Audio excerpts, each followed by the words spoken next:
love this brand because first off, the products are quality. I have amazing hydration. You guys can see the shine. You guys can see the definition.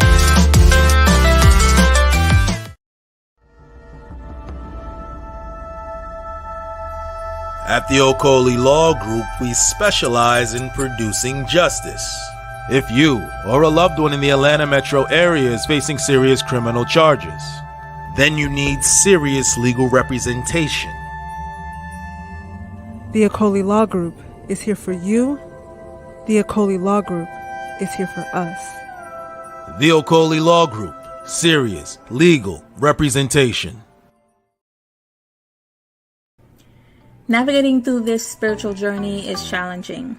Healers need healers, trainers need trainers, and leaders need leaders too. If you're looking for a space that offers Reiki healing, emotional mastery, chakra healing, and even one-on-one spiritual consultation, visit us at todayswellness.com.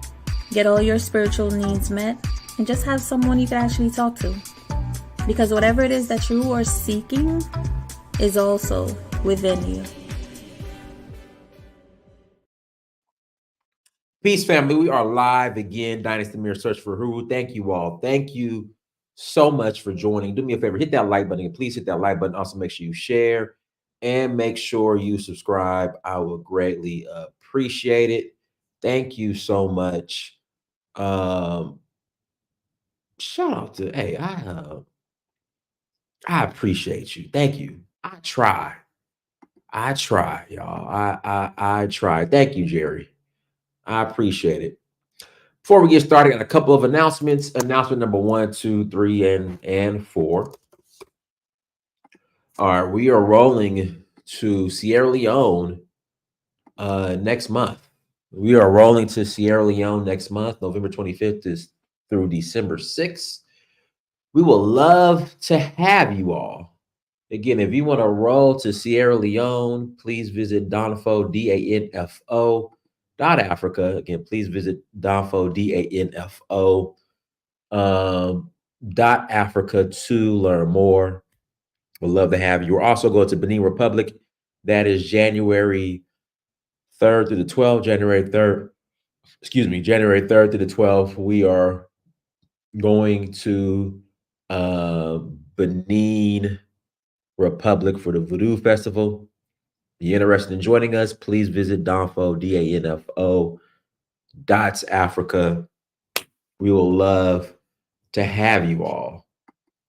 So let's jump into tonight's topic. Now, Kamala Harris, I'm going to play that video. We're going to get into that video. I also want to bring up the reparations bill that was shut down in California. And if you're open to reparations, as you claim to be now, all of a sudden, even though you said you ain't doing nothing for Black folks, no. I'm sorry. If you think I'm only going to do something for Black folks, no. So we're going to play that video. But if you guys notice, you haven't really heard Black Democrats, liberals, whatever you want to call them, politicians to be specific, speak on the whole reparations ordeal in California. They have been mighty, mighty, mighty quiet about reparations being shut down in California. And when it comes to reparations, it's always a study. Yeah, it's a study. Yeah, they got to study. It's a study. I just think we got to move on from the reparations conversation. We ain't getting no reparations, okay? It's not going to happen, if you ask me. It's not going to happen. I think the opportunity that Black people had when it came to getting reparations was during civil rights.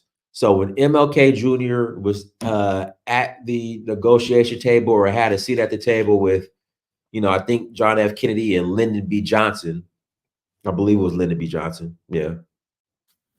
That's when reparations should have been brought up. I don't know if it was. I wasn't at the table, but we got civil rights instead. I just know that was the outcome. We got civil rights and we're considered minorities. So I think the whole reparations argument is just is DOA, is dead on arrival. But Kamala did say, so let me play this video. She did say that she was open.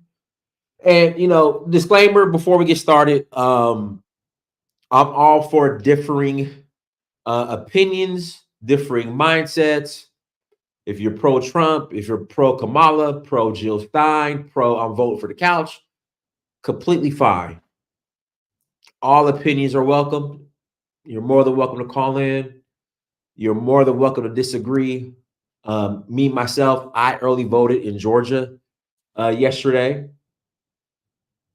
And so we'll see how everything plays out next month for the election that's coming up.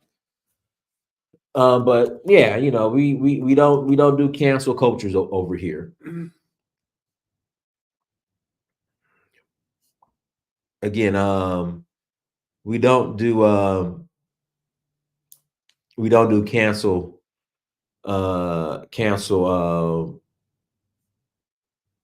culture. Hold on one second. Oops. Hold on. Oh yeah, there we go. Hold on, let me play this video. Oh, wrong screen. I got the wrong screen up. Here we go.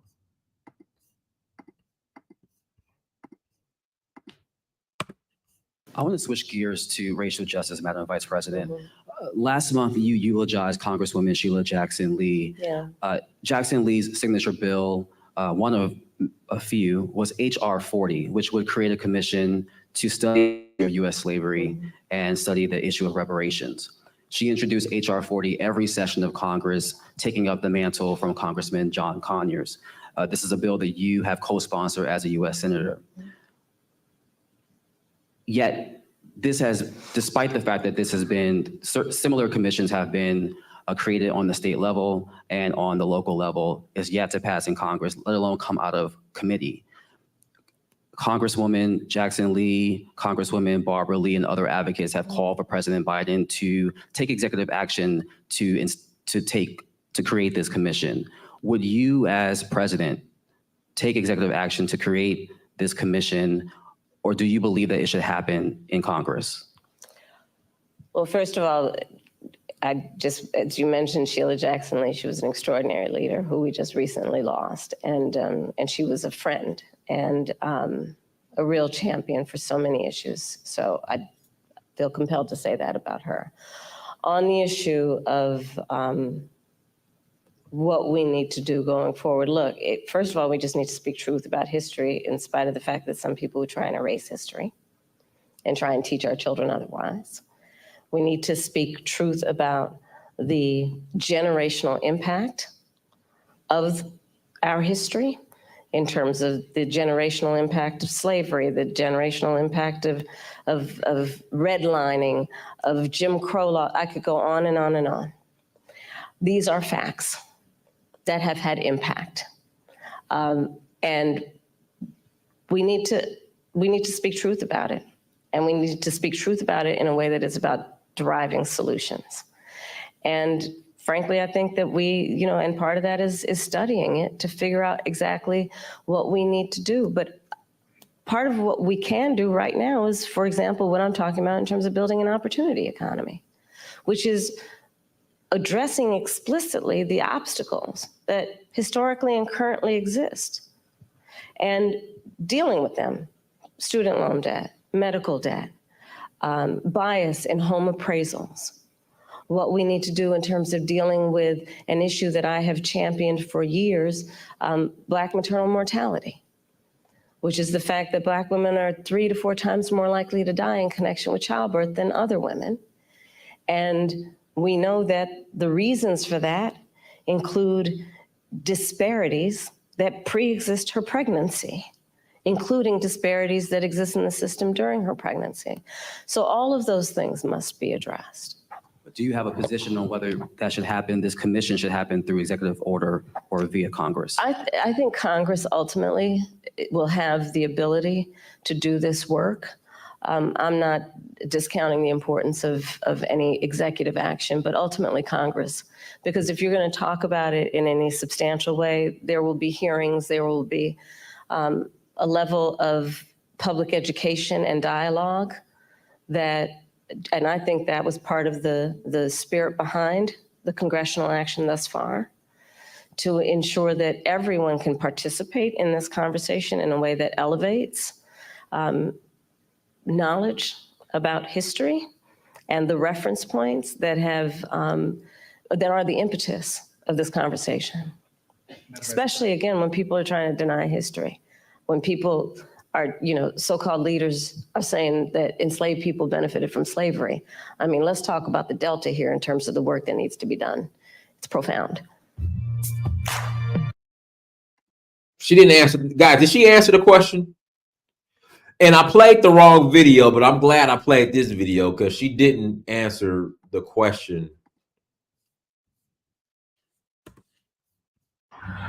Yeah. Oh, and fair use from the grill, fair use. But she didn't answer the question at all. She just went down a rabbit hole of female mortality rates and home appraisals and golly, man. She didn't answer the question. But I played the wrong video. I apologize. Let me play this news clip right here because it's covered by the Hill. Fair use, fair use, fair use. Get it.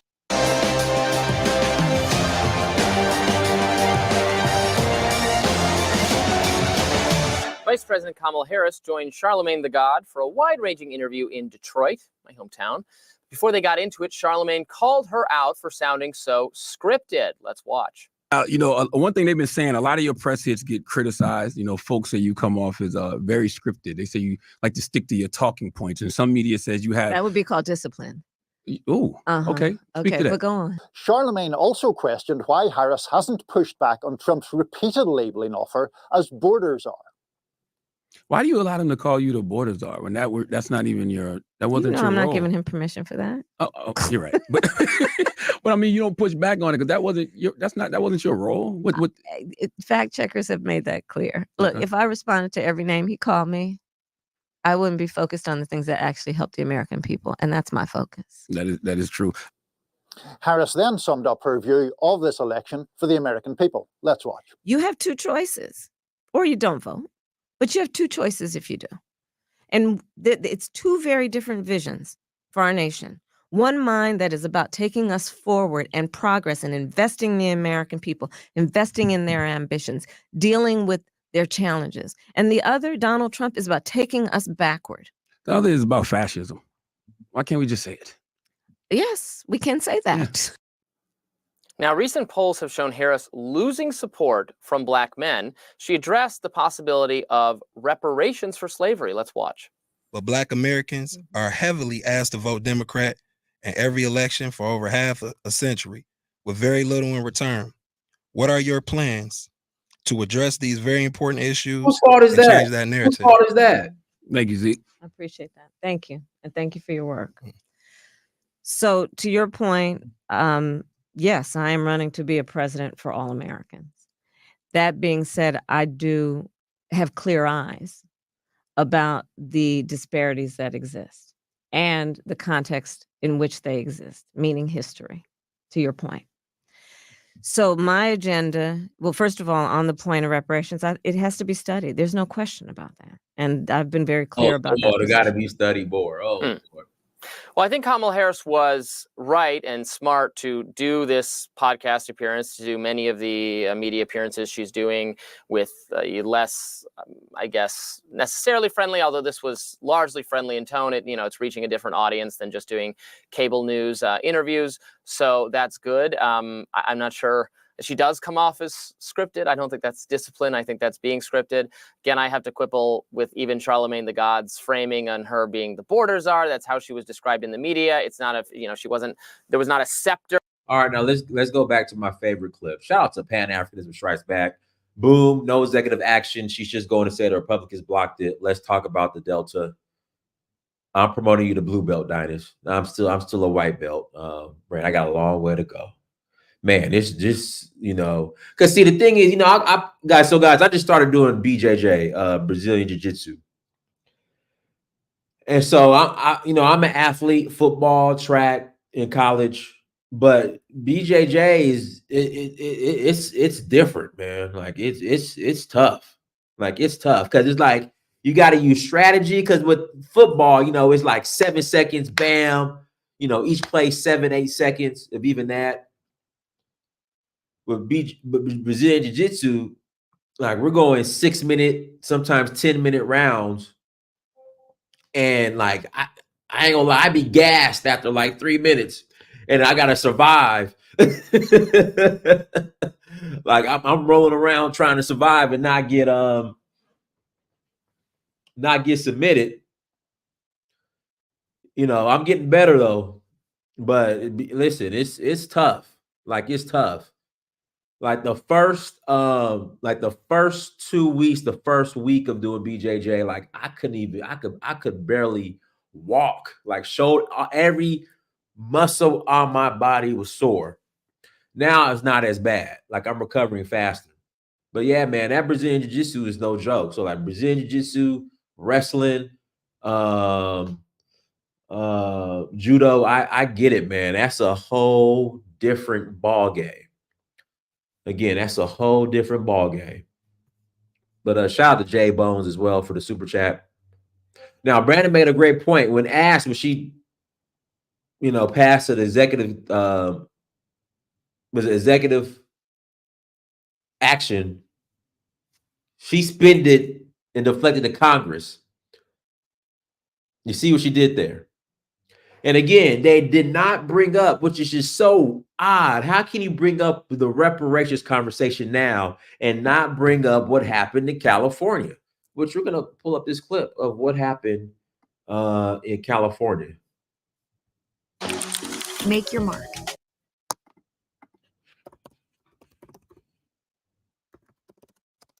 So this is what happened in California. Like, how do you not bring this up? That's why I was like, how do you bring up Tonight, the leader. You bring up reparations, studies, and bills, and not bring up what happened in California a few months ago? Of California's reparations task force is speaking out after state lawmakers blocked 2 reparations-related proposals. Tonight, the leader of California's reparations task force is speaking out after state lawmakers blocked 2 reparations-related proposals. The California Legislative Black Caucus decided to withhold those bills from moving forward. That led to a big protest at the Capitol over the weekend, as you see here. That's what the video is that you're watching right now. KCRA 3 Capitol correspondent Ashley Zavala spoke with the reparations leader. Yeah, so Ashley, what does she have to say about how this whole session ended over the weekend? And Golston and Lisa, Kamala Moore was the chairwoman of California's historic reparations task force.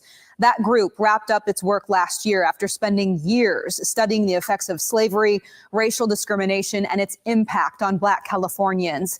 She says she felt betrayed by the Black Caucus after it decided to block 2 bills she says were fundamental for reparations. Emotions still high after this scene at the state capitol over the weekend. It's Black people stopping their own people from getting their reparations. Reparations support scene at the state capitol over the weekend. It's Black people stopping their own people from getting their reparations. Emotions still high after this scene at the state capitol over the weekend. It's Black people stopping their own people from getting their reparations. Reparations supporters frustrated by the Legislative Black Caucus's last-minute decision to block votes in the Assembly on proposals that would establish a state agency and state fund for reparations. The Black Caucus divided, with some saying they were afraid of the governor's veto, while the caucus leader, Assemblymember Lori Wilson, claimed the bills did not have the votes. I think what happened on Saturday was unconscionable. Kamala Moore led California's reparations task force that helped come up with these recommendations. She did not expect this. What we saw was a complete betrayal by the California Legislative Black Caucus against their own constituents. They chose to prioritize their ego and their own self-interest over the people that they claim to serve. It seemed like Democratic legislative leaders were hands-off about this. Do you think they should have stepped in? I do think that the Assembly leadership, namely the Assembly Speaker Robert Rivas, should have, intervened. In effect, he sided with the Black Caucus. How do you, the advocates, the supporters, how do you all move forward here? What are the next steps? The next step for us is to keep pushing to hold the California Legislative Black Caucus accountable. We tried to get a response from caucus leader Assemblymember Lori Wilson at a different reparations-related rally that she was supposed to headline at the state capitol Tuesday, but she canceled her appearance. I tried asking supporters about the situation. Do you have any thoughts that you want to share right now? They dodged the question. Now, Assemblymember Wilson's spokesperson told us in part she canceled her appearance there because she did not want to detract from the importance of that rally. As we worked on this story, we also tried to interview California Secretary of State Shirley Weber, who wrote the law that launched the Reparations Task Force years ago. She declined our request. We should note her daughter is Assemblymember Akilah Weber. She's another Black Caucus member who is under scrutiny for Saturday's actions. Back to you. All right. We'll keep following this along with you. Ashley, thanks for bringing us up to date on that. And here's my favorite Kamala Harris clip right here. Hold on. Here we go. Here's my favorite Kamala Harris clip right here. Here we go, guys.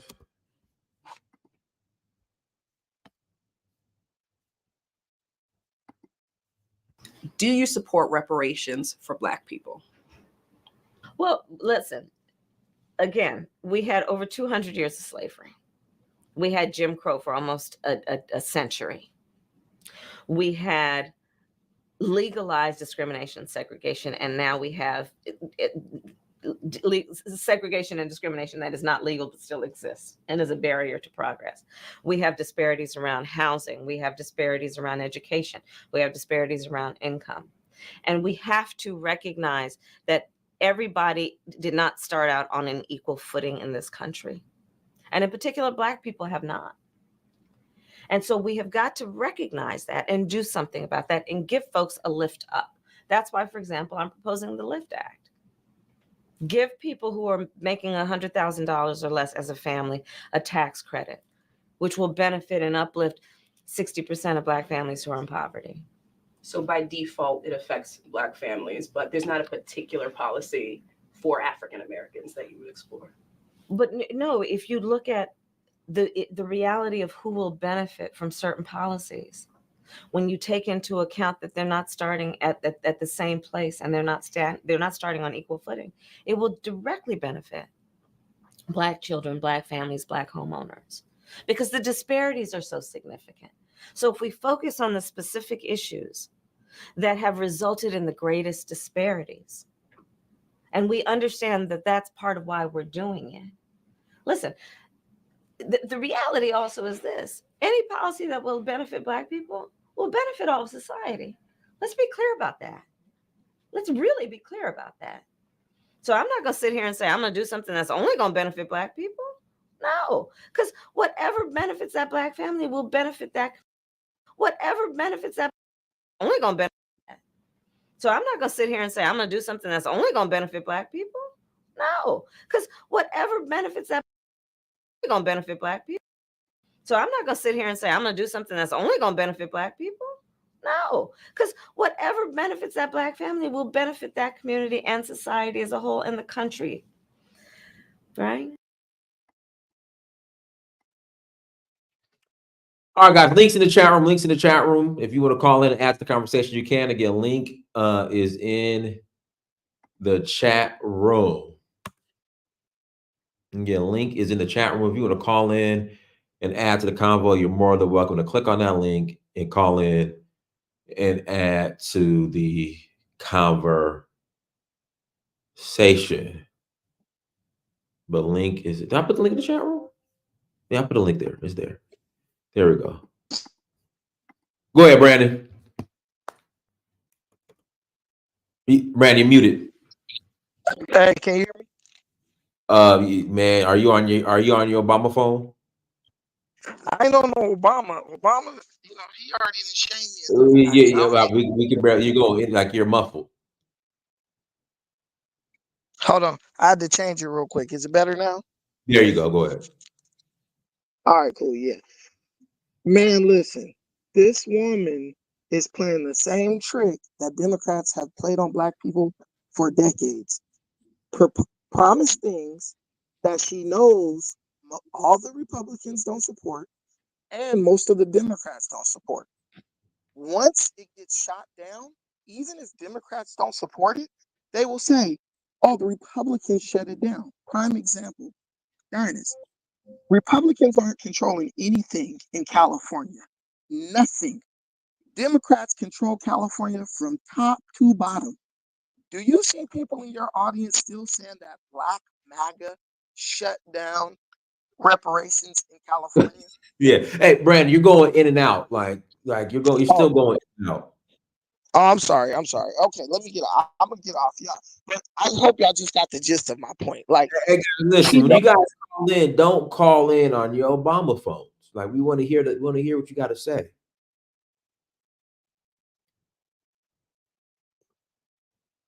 Guys, when you call in, don't call in on your Obama phones. Like I want to hear what you have to say. Okay, links in the chat room.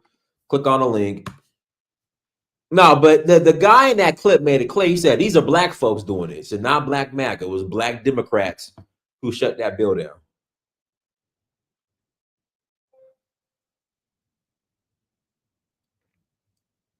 Again, it was black Democrats who shut that thing down. So links in the chat room if you want to call in. Click on the link. If you want to call in, please click on the link.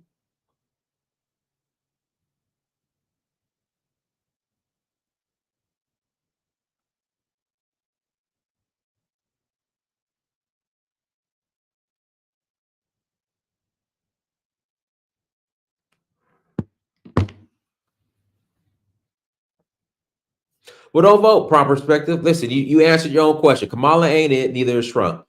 Well, don't vote. That's fine. Like I said, you can vote for Trump. You can vote for Kamala. You can vote for the couch. You can vote for Cornel West. You can vote for Jill Stein. There you go.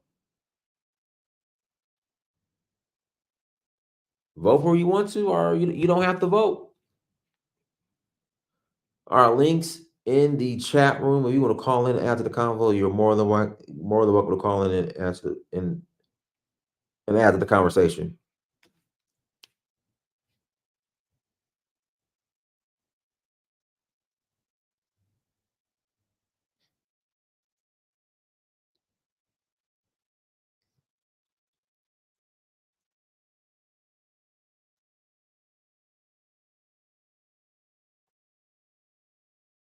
All right, nobody's gonna call in. We'll close out. We'll wait about 2 more minutes. If no one calls in, we'll go ahead and close out.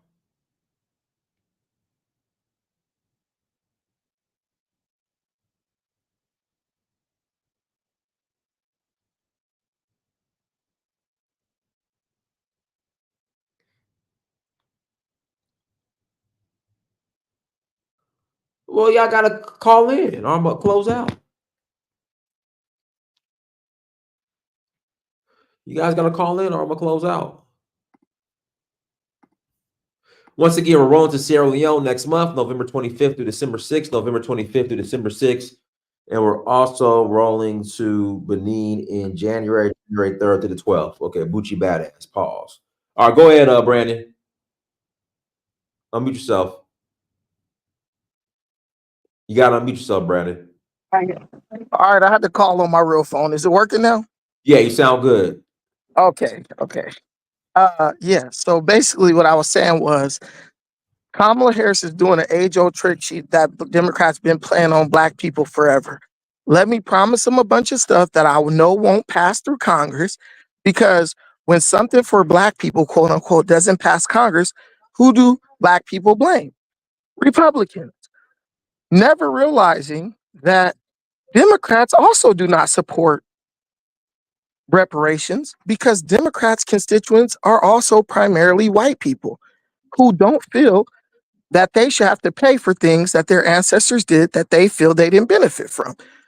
On top of that, I'm in California. Republicans don't control nothing in California. If it's just the Republicans and Black MAGA, like somebody in the comments said, why didn't reparations pass in California?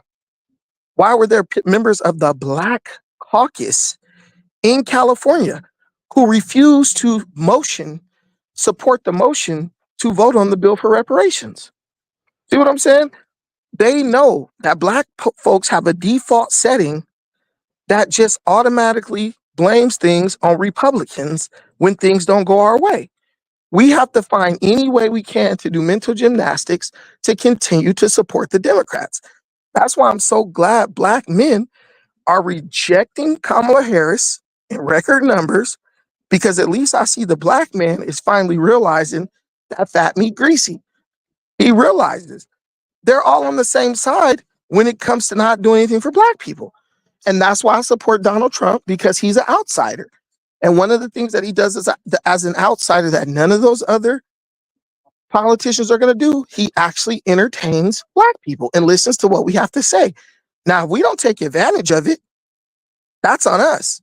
We didn't take advantage of it on 2020. So what did Trump do? He'll still work with us, but he's not going to make it a leading talking point of his campaign because it failed last time. So Trump is like, I'm not alienating the people who don't like Black people on behalf of trying to, court the Black vote. Because what did we show Donald Trump, Dinus?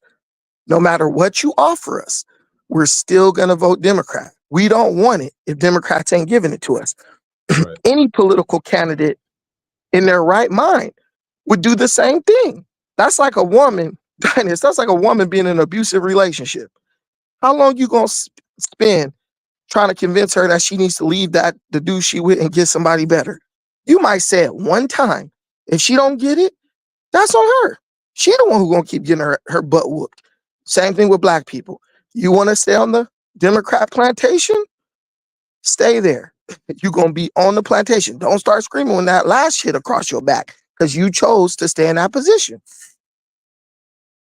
Go ahead, Shaw. Brandon.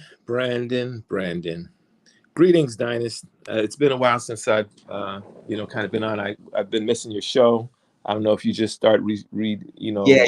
I haven't been going live lately because I've been traveling. Okay, yeah, I figured that. So greetings to everyone. And I just have to dispel this nonsense that Brandon's talking about. First of all, he was correct in what went down in California. But there's a lot of detail that goes into why the Black Caucus did not go through with the reparations. There is a couple of speculations. Just briefly, there was some note or some message sent to members in the Black Caucus from Gavin Newsom, and no one knows what those notes are, what the message was, but there is the possibility. Look at God. No, I was going to say that they had a supermajority. So according to the sister Camila, who is one of the leading proponents for reparations and sat on a task force, said that they would have gotten the vote. They had the votes in the parliament or the legislature or whatever. But the caucus did not choose to put it through, and so one bill went through, the other two didn't. And so there's some speculation about the fact that the Black Caucus really had other plans for this $11 million that was set aside for the reparations to start the agency. Is it the Freedmen's Agency or something like that? And so they wanted to divert those funds into a lot of the nonprofits that were part of this larger umbrella of constituents that the Black Caucus supports, or members in the Black Caucus support. So that was another thing that was brought out. But Donald Trump, on to him. Donald Trump is not any outsider. He's going to do exactly what he's told to do. And you were right in that they both don't really have us in mind because of their bigger plan of what they've been doing, what they're going to do. And the reason I say that is because Donald Trump and Kamala Harris's policies toward Israel is going to be the same. You know that. And Donald Trump said that he's not going to support reparations. So they're both, to me, the same. What's your problem with Israel? My problem with Israel? Yeah. Yeah, they went in wrong, first of all. Israel has nothing to do with you. 40 years, You're 40 black. years ago. No, true. You got a good point. I agree. So why are you bringing it up? Well, because I'm making that point about you say he's an outsider and that he's going to do different things. Israel has nothing to do with anybody black. Donald Trump is not. Brandon, let him finish, Brandon. Go ahead, Sean. Yeah. So anyway, my point is that Donald Trump is not going to do anything different than what he's told to do by the people who are controlling the politics of this country. And Israel and the policies of Israel is an example of that. That's all I'm saying. Can I respond since he referenced me directly? Go ahead, and I'm past the Elvis. He said, let me dispel this nonsense that Brandon just said. Then he proceeded to say nothing at all, like Kamala Harris, babbling mindlessly about nothing. Oh, there's speculation about this, and they want to do something else. Gavin Newsom sent them a note. Don't even vote on it. Because he knows if they voted on it, it's a chance it might pass because we got a bunch of brainwashed liberals in California who love giving away free money. There could be no stronger evidence against the fact that the people who are all in it, who are really all in on it, are black people.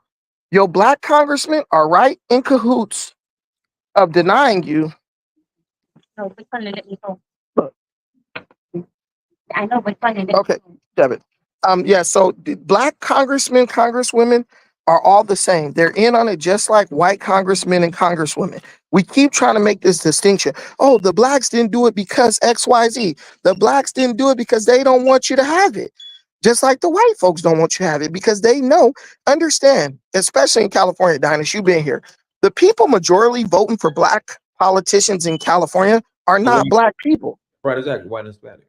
So they're not going to do anything that jeopardizes their position. And as long as we got people like Shaw Dinus who keep trying to make people think that as long as somebody look like you in politics, they automatically supports what you want and what you support, we're going to keep being dumb. That's not the reality. So the nonsense that's being spewed on T. Kalik, I put the link in the chat room, brother. You got to click on the link. Dinus, all he did was use that as a springboard to try to bash Donald Trump. He had no points, no facts, pure speculation. And then he says, Donald Trump ain't gonna do nothing but support Israel.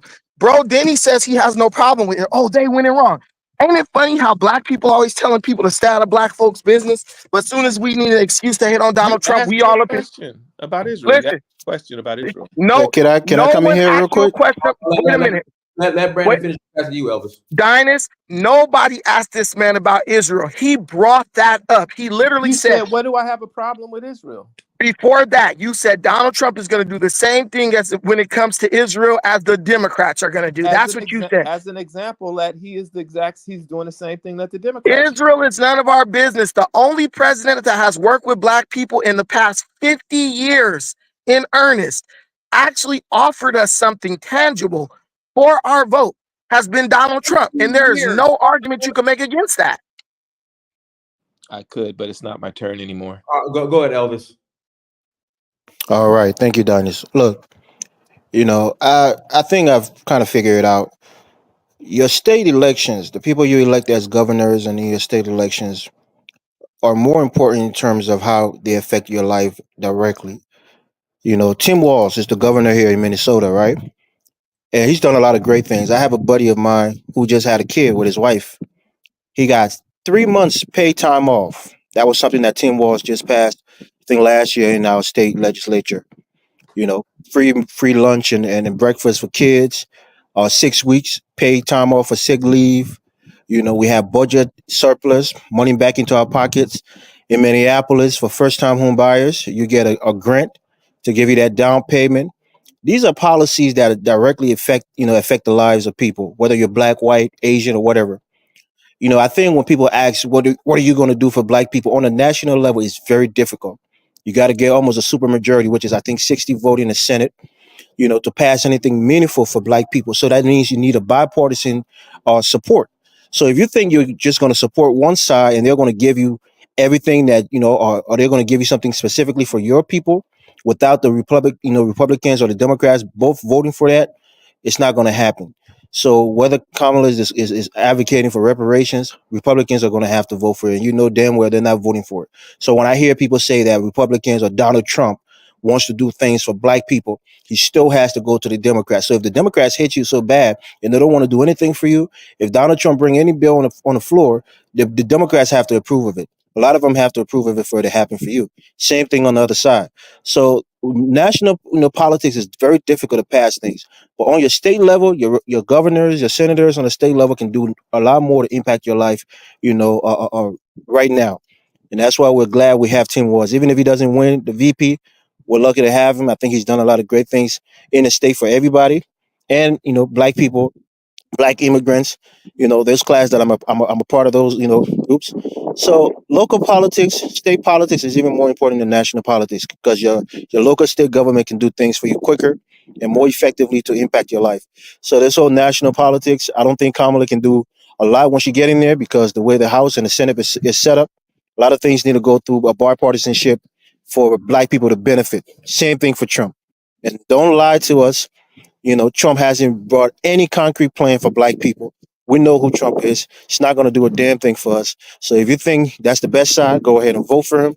But don't lie to the people and think that Donald Trump is in your best interest. That's my point. I'll leave it at. Go ahead. Yeah, he's in our best interest of getting you immigrants out. And then let me pass the Call. Go ahead, Call. Unmute yourself, Call. Okay. Go ahead, Zone. After Zone is T. Go ahead, Zone. Unmute yourself, Zone. Hey, what's going on, guys? What's going on? Hey, I appreciate you guys letting me join you guys.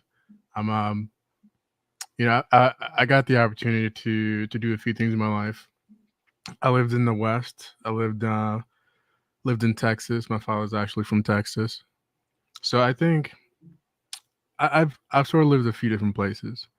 And from what I'm seeing, even throughout my life, there's definitely I think an automatic default button where it's like Democrats are evil, Democrats are bad. Now I personally would say I'm an independent. I'm registered independent. And it's been like that for a while, but from what I see, and I think it's pretty obvious in a lot of ways. I think by default, because of the marketing style that the Democrats have, it's almost like they don't care in their marketing style, so it's very lackluster. But in the other sense, because of that, it's almost like because they're even trying, then it looks like they're trying to target black people when they do that to everyone. And I'm coming from a background, I was raised religious. I was raised with very religious grandparents and parents. And there's a lot of I got to kind of see I was raised conservative. But I spent some of that time in California, some of that time. Who did you vote for in the last election? That'll tell us all we need to know. I'm not at liberty to disclose that, but then your point don't even mean nothing.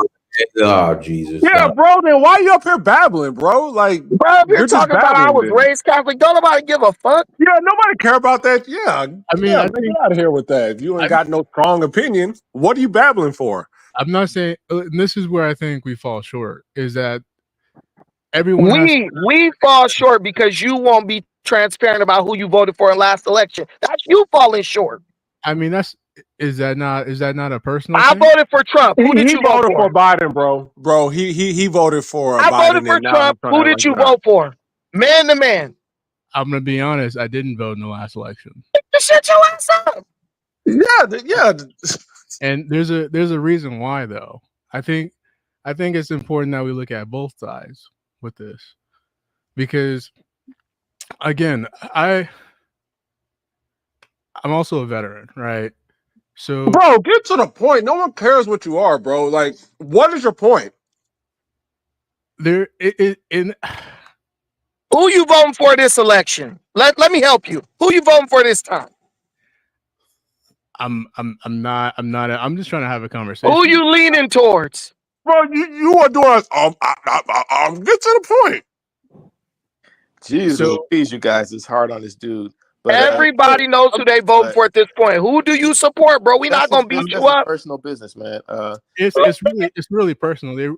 But really you can't personal. speak on the topic of the room, though. Well, we tell our business up here, because the only way you gonna know where a person truly stand is if they tell you who they gonna vote for. Otherwise, you just wasting everybody's time. Is that important, or is this about an intellectual dialogue? Bro, do you know what the topic of this conversation is? That's why it's important. Otherwise, this is not Babble Hour about your personal life, bro. Right. You got to make some kind of point.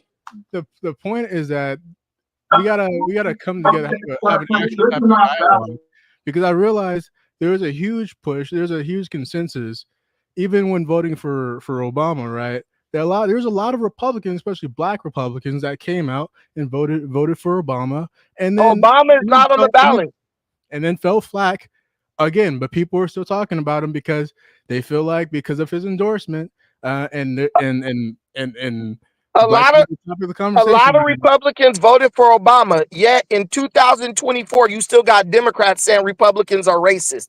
You're a Democrat, I already know that. You guys are so damn ass backwards that the same Republicans that voted for Obama twice, y'all are now calling racist. The same policies that Barack Obama fought to implement, the same Democratic Party is fighting to erase them. Barack Obama was 1,000% against illegal immigration. But again, I said what I was advocating for. All right, well, hold on, one mic. Zone, if you could just get to your point, you got 30 seconds, please. Go ahead. Yeah. Look, all I'm saying is that we have to open up a space where we can create a positive dialogue. There's going to be the same type of arguments on both sides. That's what this space is for open dialogue. Right, and I've seen that there have been arguments against erasing opposite policies, but the discussions, they're on both sides. There has to be some type of agreement, some type of discussion towards just opening that door up, because that's what we're talking about. What are you not listening? We're talking policy. Saying that one side is to blame for everything. Dining. Bro, this guy, bro. We got this is Babble talk, bro. Go ahead, T. Go ahead, T. Khalid. Go ahead, T. No, man. I wish Elvis didn't drop down. And I promise you, I'm not trying to do this FBA thing, but it's frustrating when you get people who are not from this country trying to tell Native African Americans what's good for them, us, and then injecting themselves in our dialogue. We're not going to support Kamala Harris, period. She has not promised anything to Black men, and we're not accepting this neglectful behavior where you're going to come with a Black man, a quote unquote Black man policy when it is for everybody on the fourth quarter, simply because you are losing our votes. In fact, she would not even be speaking to us had we not been loud and aggressive against her. So when we're not going to listen to that. And there's no way in California, it's just ridiculous. I think it was him and some other guy who spoke before, Brandon, trying to somehow still blame Trump about what happened in California. That makes no sense. How are y'all looking towards the Republicans making all this babble excuses? No, it's the Democrats. That's what they do to y'all. They know that you ain't going nowhere. Any Black folk in California, especially if they're a boomer, complain about why that reparations bill didn't pass and then still goes vote Democrat. You are the problem, because you don't know how to hold anyone accountable. Like, it's like a girl being in an abusive relationship. You can keep whooping on her ass. She is getting beat to a bloody pulp. All her friends tell her to leave, but she doesn't leave. It doesn't matter. So guess what? She keeps getting her ass whooped. And that's exactly what's happened to Black people. If y'all don't hold these Democrats accountable and say no and don't vote for them the same way Black men are doing now, do y'all see what's happening? Black men are in the news finally. They're actually talking about Black needs because Black men has said no. We are leaders. We are saying no. If you That's were what leaders, Black you'd be folks in doing your own California needs shit. to do also. Right. And my criticism, But unfortunately, we are listening to these Negroes that flew in from Africa, that flew in from the Caribbean, who want the whole family to come over and say, yeah, we are what about Black the like Ukrainians? you, and want to support all this detrimental What about the immigration Ukrainians? policy that does absolutely nothing for Black people. Stop You listening got to these people. smoke These for people Black don't folks, have but you our don't have interest. smoke for Europeans that's coming over here. Are the Latinos that's coming over here? Let me just say this: there is no we. Hey, somebody There, speaking out of there turn. is no we. Right? That's you Stop. got a You're French speaking group, out of turn. and I thought it was my turn. Back to rotating on. It's not your turn. After people. No, I gotta speak. It's CD's turn. Go ahead, CD. CD. Yeah, 1 second. Get his ass out of here. Sorry about that. CD. Yeah, yes, sure. So this my hi Dennis. Hey, what's going on, bro? So my name is CD Mamdi. So this is my first time on your program. I'm actually working remotely. So basically I'm Liberian, and I want to know if this forum is for all Blacks or it's just for African Americans. It's for everybody. Everybody. Go ahead. So I came here as an immigrant, and then I didn't come through the border. So came here as a refugee from Liberia. I think this country needs immigrants.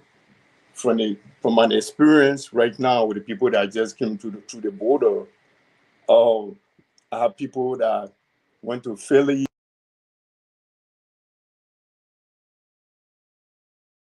Hey man, you guys gotta stop calling in on these Obama phones. Praise white Jesus. No. We lost him. Hello? So Stop. It's not your turn. okay, let me since my thought is out there. First of all, let me say this. We want more Africans to immigrate here, more Caribbeans to immigrate here, Black folks immigrating here. We want more, right? More and more.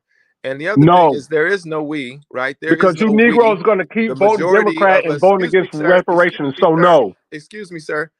There's no we. This fringe, the small fringe group of FBA is just that. It's a small fringe group, and the big thing that I have to say about all of us as African And we voting for Trump to get you up out of here. African American males is that we're not being held, we're not holding ourselves accountable for leading our communities. If 40 million of us or 45 million of us put $11 into one pot, you know how much money that is? And you know what we could do with that money? It's that simple. It's that simple. We don't even need reparations. Everybody's looking at reparations as if it's the only thing, the last thing, the only thing. No. Why are you saying we if you're not from America? I'm African American. Thank you. I'm not FBA. That's a fringe group. Well, if you're okay, well, I'm just trying to make sure your family's from here, right? They're not from the Caribbeans and Africa. And it doesn't matter if I'm African. No, it does, because then you don't speak for us. Hey, you are speaking for your okay. T, let him finish, please. Go ahead. This is a Pan-Africanist space, and it's open for all Black folks, all African people. So and landing, because I don't want to take up too much time, is I'm not down with the Democrats or Republicans, because at the end of the day, we as a people are not progressing in either party is in in the first position. We're not. We're getting worse and worse and worse. It doesn't matter. And that's why I was making a point about not about Israel so much, but about he's going to follow the same policies that anybody who ever gets in that office is going to follow, the protocols of whatever the people that are controlling this country are say to do. That's why he's going to follow the not only last point. Not only is he going to follow the policies for Israel, he's also going to follow the policies regarding Africa. No boy. Okay. Dinus. So this is what I'm the same way Obama destroyed Libya, right? Right. No, it's getting real deep, because you got the Global Fragility Act, you've got AFRICOM in positioning itself, and you've got the Sahel now. And what's wrong with AFRICOM? Sahel hasn't been He talking about policies on Africa, and Obama destroyed Libya. Yeah, that's what I'm saying. That's what I'm Democrat. saying. Exact point. that it doesn't All matter right, who's in are you office, done? black, Are you white, landing? woman, Let Democrat, her finish. Let her Republican. finish. It doesn't matter. They're going to do the same thing that anybody gets in that office is going to do. They're going to follow directions. And so stop playing the political game, black man, and take control of your fucking destiny. All right, cool, man. Go ahead, Brandon. I'm pass it back to T after you, Brandon. Cool story, bro. The T Dynasty, this is what I can't stand about some black men, right? First and foremost, I don't care if black immigrants come over here, just do it legally. And if you come illegally, just come in trying to support policies that benefit black people as a whole. Do I really care if Elvis supports Tim Walz? I really don't care. He's, for one, trolling, obviously. For two, if he supports that, that's fine. I just know where he stands, and I prefer him to tell me as opposed to hide it, right? I know not to let that dude around my kids, my daughter, nothing, because when I look at what Tim Walz supports and Elvis is like a champion for him, I know I can't trust that black man with my safety, the safety of my children in any real way, right? So tell me, let the weirdos and predators expose themselves so you know to keep them away from you. Next, all I want to say after that is this. Donald Trump had a bunch of policies that were in place. Joe Biden and Kamala Harris got into office. They removed those policies. So that tells you that all politicians aren't just cookie cutter going to do the same things. Each politician is going to do their own thing within the parameters set by, the system of checks and balances, right? A lot of things have been done lately by executive order. That's a president's ability to flex his little muscles to get things through. When Donald Trump put in a bunch of executive orders, it was working, right? Our energy costs were down. The economy was doing good. We were creating jobs. Everybody had confidence in the market, these things. When Biden took those things away, our economy tanked.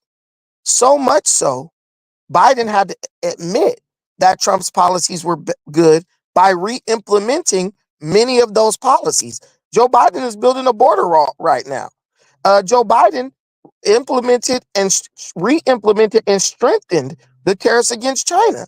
So you can't copy somebody's work and then say their work wasn't good, especially after you did it your way and failed. So I push back against Shaw's lies. All these dudes are not cookie cutters. They have their own mind. They can do things the way they want to do it. And what he's doing, he's just making a cop-out excuse and then says, well, just do your own thing, black man. Not realizing if we have Kamala Harris taxing us into oblivion, taxes on unrealized capital gains and stuff like that. I know a lot of people don't own shit, so they don't understand what that means. Do you think she'll just stop there? That's not the nature of government. When you give government an inch, they take a mile. Hitler started off just saying Jews couldn't get jobs in Germany. 3 years later, they were in concentration camps getting put in a gas chamber. And he promised all he was going to do was keep them from getting jobs so they wouldn't be able to compete with the German people for jobs. Next thing you know, he's got them in gas chambers. That's the nature of government. Why would you even play around with the idea of allowing Kamala Harris to impose all these authoritarian policies or even the beginning of them? Because I promise you, just like they said, this is my last point. They said they were going to hire 87,000 IRS agents. They said, we're not going to use these IRS agents to go after poor people. They said, we're going to use these 87,000 IRS agents to investigate rich people. Soon as they succeeded in hiring those IRS agents, who's the first group of people they went after? Rich people? No, people in the service industry, people who work and get tips. You can look that up. So we already know she's a liar. She uses it to get her foot in the door, telling you whatever you want to hear. Once she gets in, they go crazy on the middle class, Dinus. And that is a fact. You could research that. I'm done. T. Khalid, go ahead, T. I'm going to pass it to C. Yeah, and I was going to make the point real quick because I think the disrespect I have is how a lot of these Democrats and Democrat supporters want us to vote for Kamala because she's, quote, and I'm going to put this in quotation marks, black. This is because they assume that the African American voter bloc is stupid, that we don't care about policy. We don't know anything about the economy, anything about foreign policy, domestic, anything. They are trying to appeal to our emotions. That's why they keep trying to scare us about Trump and talk about Kamala Harris washing greens in the tub, because they think we are stupid. They think we are not an intelligent race to sit down mano a mano, man to man, and talk about policy. That's why they can pull these reparation stunts in California and somehow still put blame off on the Republicans. Why? Because they assume that the black Democrat voter bloc is dumb, and we have to reject this. And anyone jumping on here telling us to still vote Democrat despite all that assumes you are a stupid voter, and don't take that person seriously. All right, go ahead, CD. CD. CD. I think we skipped me. Great. We'll get back to you. Go ahead, Great African. Unmute yourself. Hello, gentlemen. How y'all do? Can y'all hear me good? Good. Yeah, go ahead. Hey, okay, first of all, yes, I am an African immigrant. I moved to this country when I was 12 years old. And I came legally. And I've never voted Republican ever. Doesn't mean that I love Democrats, but I just don't like Republicans. And the issue, just a few questions here. Is Trump for reparations? No, he's not. He made Neither are the Democrats. Okay, so Trump is not for reparations. Nobody's and for the reparations. Democrats, nobody's for reparations. And because African immigrants aren't for reparations. Let's make that clear. Well, I'm an African immigrant, and I'm gonna just tell you something. Don't speak for African immigrants, at least not for me. A lot of them got on here and say we don't need reparations, so that's the consensus. Because you are trying to put it off to Trump, but your Well, let me immigrant just say family this. is the same way. No. Hey, bro, just let me speak. You've been on here bashing African immigrants, okay? And I'm gonna speak for myself. When it comes to the issue of reparations, I'm in the process. I'm gonna give you a quick story. I'm in the process of opening a coffee shop, okay? And it's basically will be serving Jamaican Blue Mountain coffee, another immigrant thing. All right. Now, one of the suppliers, for the equipment, she told me a story. She was like, "Hey, she's a white lady, Norwegian origin. They moved into Wisconsin in 1847. Her family came from Norway, and they got land. And then her mother recently passed away at 93. Okay, so the land that they were given when they came from Norway, it stayed in their family until her mom passed away recently, and they sold that land and got money. 1847, slavery was still legal in the United States. Okay, so if I talk about whether or not I believe reparations, I'm just talking from common sense and from experience. So the subdivision that I live in was an Irish family that got some land after they kicked out the immigrants, and they turned in that 2,000-acre land that they got for free when they came from Europe as peasants, and now they're making millions and millions of dollars selling residential lots, a quarter acre, for over 200,000. That's a clear income inequality. This is at a time these people got all this land and money when Black people were enslaved.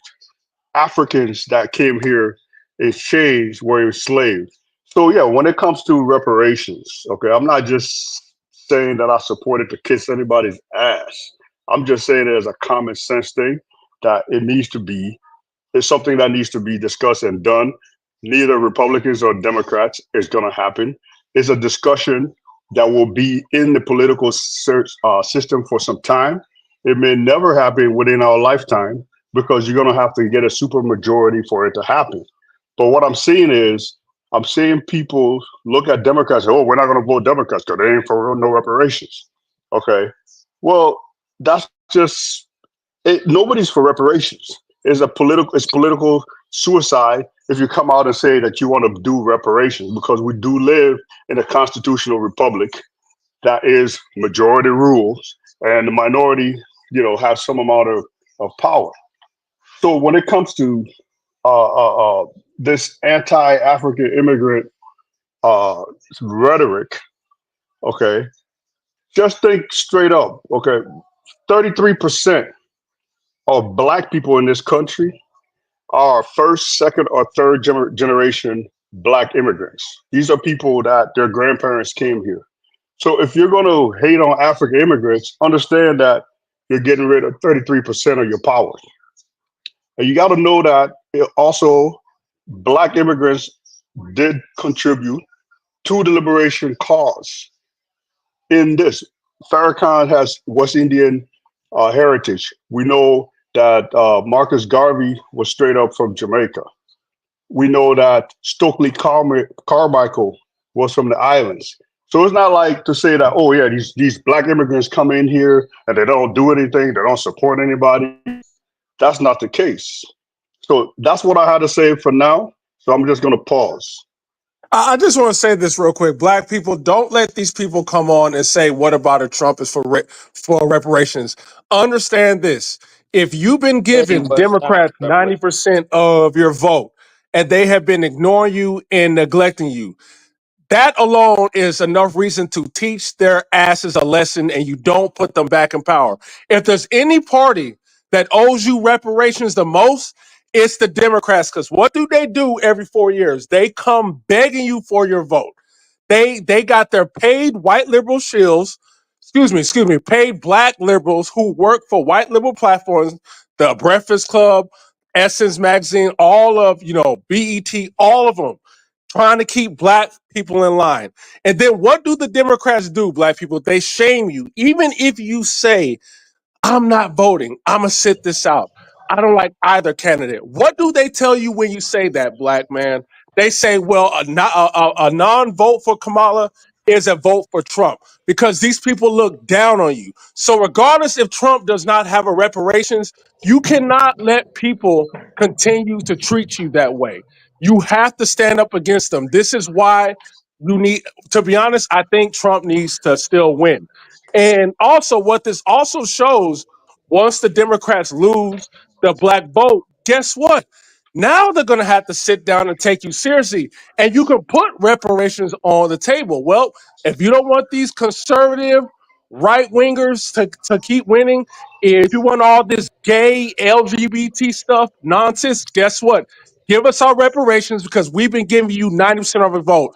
Don't listen to these people who are not from this country coming over here because the Democrats benefit them because they are immigrants trying to tell you to continue to vote Democrat. Everyone always do Black people like that. The LGBT community, now the illegal immigrant population community, and all other races, they all try to act like they're our allies. Oh, we understand you. They donate nothing for the Black community. They do absolutely nothing for us. And they're trying to use our emotions to keep voting Democrat to benefit them. And we need to put a stop to that. Those are lies, and you sound uninformed and very naive. And So first of all, uninformed. I want to pick up. I just want to pick up right here, and I want to start off by saying that I think I want to agree on Shaw's previous point that that it's not about like left or right here when it pertains to like reparations. I think we need to start within the community, right? Because I think it's on the table every single election that, hey, is a huge group of Black people that always come together and they're like, hey, well, who's going to offer us up reparations? Well, it shouldn't have to take an election for us to think about reparations, right? And in terms of that reparations, he pointed out a good idea. We put money in the pot, we get together as entrepreneurs, we make it happen as a people, because that's what we've always done from the point in time. I think that our independence as a people has sort of diminished inside a split party, right? And I think that's had something to do with time. I think evidence would show that prior to Obama, which is what I was trying to say, is that prior to Obama, there was actually majority of Black people that primarily voted Republican. And then they wondered for years and years and years, well, why is this like this, and why is this like this, and why is our ghetto still messed up? So they thought, oh, we're finally here at the point. A lot of people, and I'm just speaking in generalizations right now. Haven't even went into it, but a lot of people, including a lot of Black Republicans, thought, hey, let's give it a shot and let's go ahead and vote for the Black president, because not only are we making history, but we're actually, he didn't even promise reparations, but they were under the assumption, which I think is a terrible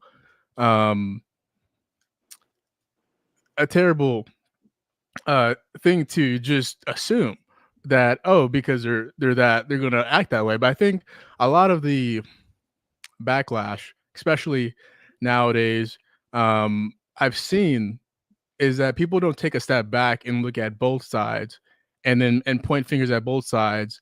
And I think it's a huge South push that Democrats are always going to be demonized. If you give someone 90% of your vote, do they owe you anything? Yes or no? If you give someone 90% of your vote for 50 plus years, do they owe anything to you? Yes or no? I'm going to say, if you give them 90% of your vote, if you give them 90% of your vote, we're voting independence. That's a. If you give someone 90% of your vote, are they obligated to give you something, or is the answer no? If you choose to vote in a party, right? You choose to. So are we okay? So let's ask. Let me just ask a question. They don't owe you shit. That's part of the political process. Okay. So let me just say this. Let me say this, because that's why Democrats are getting the heat.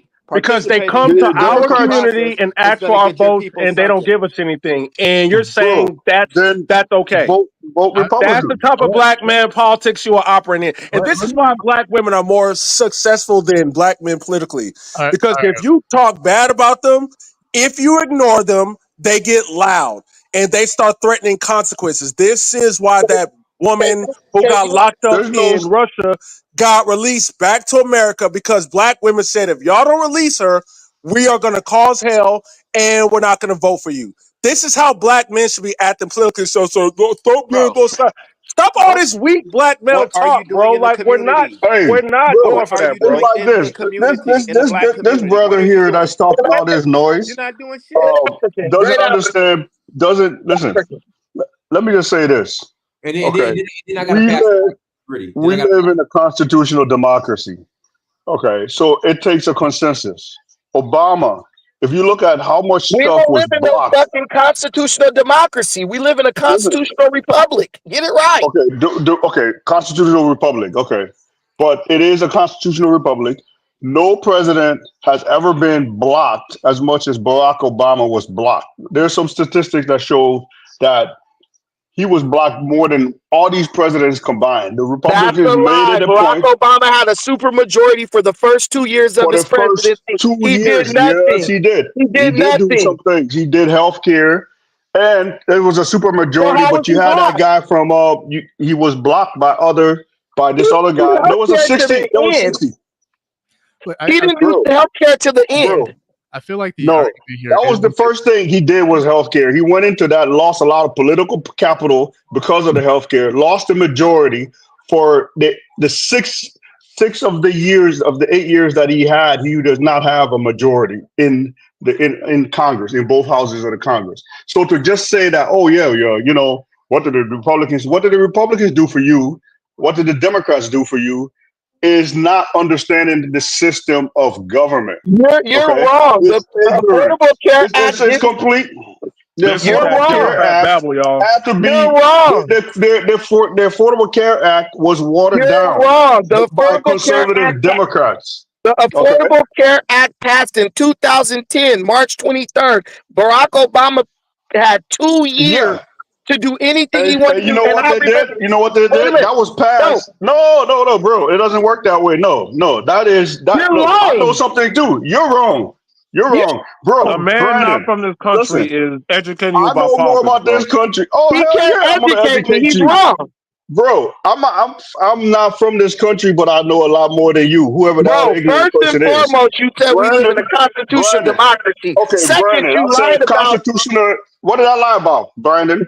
You lied about when Barack Obama got the Affordable Care Act passed, and you No, I said did we not live in say a that. I said it constitutional was the first democracy. thing. No, you didn't hear It me. You didn't wasn't hear me, the bro. first thing. It's one of the first things that he No, put it out there. He wasn't. lost, bro. I watched the whole thing. I know Bro, what it I'm didn't talking even, about. bruh, He put it in Barack, there. You know how long it took to get that passed, and then This how dude many people political intelligence defected? comes from MSNBC, bro. No, it's not MSNBC. I know what I saw. I know what I watched. I know when the Affordable Care Act was introduced. I know who watered it down. Okay, a couple of conservative Democrats. So to say that Barack Obama had a super majority for Conservative Democrats still blaming the right. bro, it's conservative Democrats that blew it up the first time around, and then we lost the midterm election. We lost the stop midterm. this? No, we don't have to stop this. Let's have a The guy discussion, just bro. said, Let's have a listen, discussion, but you're not letting Let's anyone have a else discussion. talk. No, You're but not I'm making a point of clarification. No, let me do this. Let me pass it because Nitty Gritty's been waiting. Go ahead, Nitty Gritty, unmute yourself. Nitty Gritty, go ahead. Nitty Gritty, unmute yourself. Nitty Gritty, unmute yourself. All right, going once, going twice. All right, go ahead. All right, go ahead, Great African. Okay, so listen, Brandon, bro, just listen for a second, okay? No, I'm not listening to you. You've been wrong about Okay, you three don't things want to in a listen. row. What have I been wrong about? You're wrong. You said we live What in a am I wrong about? constitution. I'm telling you, if you would Okay, stop it talking was for a second. listen, we live in a constitutional Brandon is republic, petty. okay? That's petty. Okay, democracy, I was gonna republic. list Okay, all three it's a things. constitutional republic, okay? I was gonna list I all made a three things. mistake. Bro, let me just break it down to you. We have three systems of You government. can't break We anything have, down to because you don't know what you're talking about. I know what I'm talking about, bro. I have a bachelor's degree in political science and a master's of science in public That doesn't administration. mean anything. It means something. It means that I'm a scholar, bro.